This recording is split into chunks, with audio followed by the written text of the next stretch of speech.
चलिए अब हम लोग देखते हैं bending stress in square section किस प्रकार से कैलकुलेट किया जा सकता है। अब हम लोग स्टार्ट करते हैं स्क्वायर सेक्शन। इसका डिस्कशन हमने पहले ही सेक्शन में थोड़ा सा लास्ट में कर लिया था, बट यहाँ पे भी क्या करना है, अगर आपको स्क्वायर बीम एक ऐसा स्क्वायर जिसका साइड हॉरिजॉन्टल वर्टिकल हो तो मैक्सिमम बेंडिंग स्ट्रेस क्या होगा,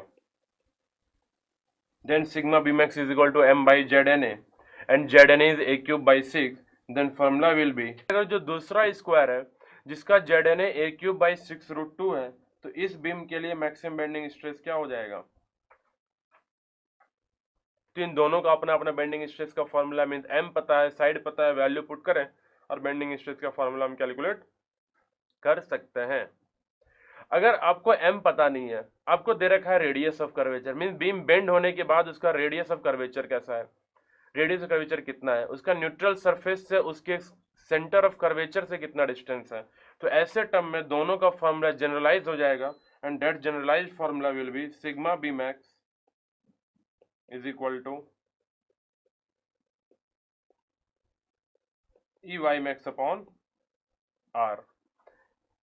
अगर ये formula e y max upon r है तो ई और आर तो दोनों के लिए सेम है। अगर पहले वाला स्क्वायर बीम देखें तो पहला वाला स्क्वायर बीम का वाई मैक्स कितना था, तो ए बाई टू, तो आप वाई मैक्स की जगह ए बाई टू रखेंगे।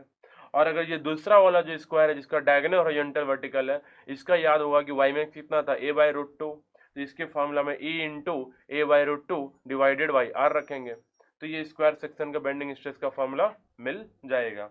तो हम यहाँ पे इस पूरे टॉपिक में हमने स्क्वायर सेक्शन, हमने रेक्टेंगुलर सेक्शन और हमने सर्कुलर सेक्शन का डिस्कशन किया है।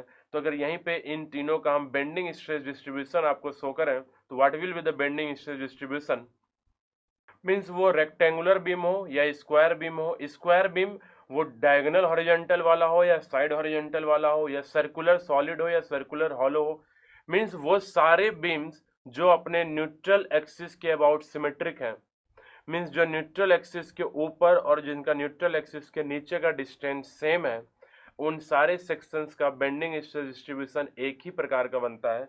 और वो कैसा बनता है, तो बोलते हैं टॉप सरफेस पे मैक्सिमम, तो बॉटम पे भी मैक्सिमम, क्योंकि दोनों ही डिस्टेंस मैक्सिमम है।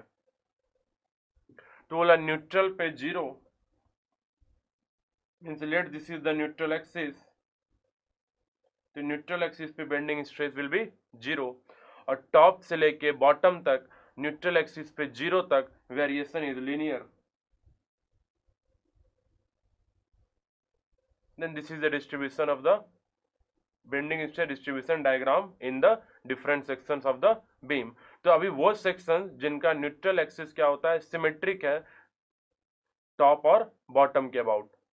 तो अगर ऐसा डायग्राम है तो तीन चार चीज ध्यान रखा हमने कि टॉप बॉटम पे मैक्सिमम बताया, न्यूट्रल पे जीरो बताया, वेरिएशन बताया लीनियर, लेकिन एक चीज और कि बीम के टॉप में अगर कंप्रेशन होगा तो बॉटम में क्या होगा, टेंसाइल, या अगर टॉप में कंप्रेशन होगा तो बॉटम में होगा टेंसाइल, या अगर टॉप में टेंसाइल होगा तो बॉटम पे होगा compressive. It depends upon sagging bending और हॉगिंग बेंडिंग। तो जो स्ट्रेसेस का नेचर होता है वो हमेशा होता है ऑपोजिट, इसलिए हम इसको शो करते हैं ऑपोजिट एरो के साथ।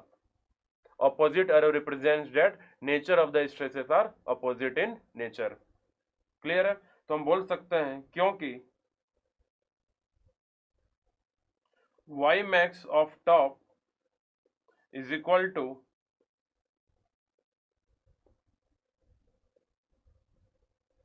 y max of bottom, क्योंकि y max top और y max bottom का डिस्टेंस अगर सेम है तो hence we can write that maximum stress of top is equal to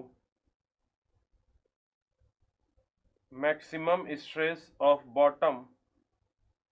but एक प्रॉब्लम सिर्फ यह है कि ये नेगेटिव साइन में शो करेंगे, and negative sign indicates that nature is opposite, nature of the stress is opposite. तो ये इतने बातें हम यहाँ से ध्यान रखेंगे। तो ये हो गया हमारा फर्स्ट पार्ट कंप्लीट, जहाँ पे हमने डिफरेंट टाइप्स ऑफ सेक्शंस के स्ट्रेसेस फाइंड आउट किए, फिर bending stress distribution find out किया। तो इसी के साथ हमारा तीसरा लर्निंग आउटकम अचीव हो गया, that is describe and calculate the bending stresses in square section. I hope you have understood this. Then we will have a knowledge check.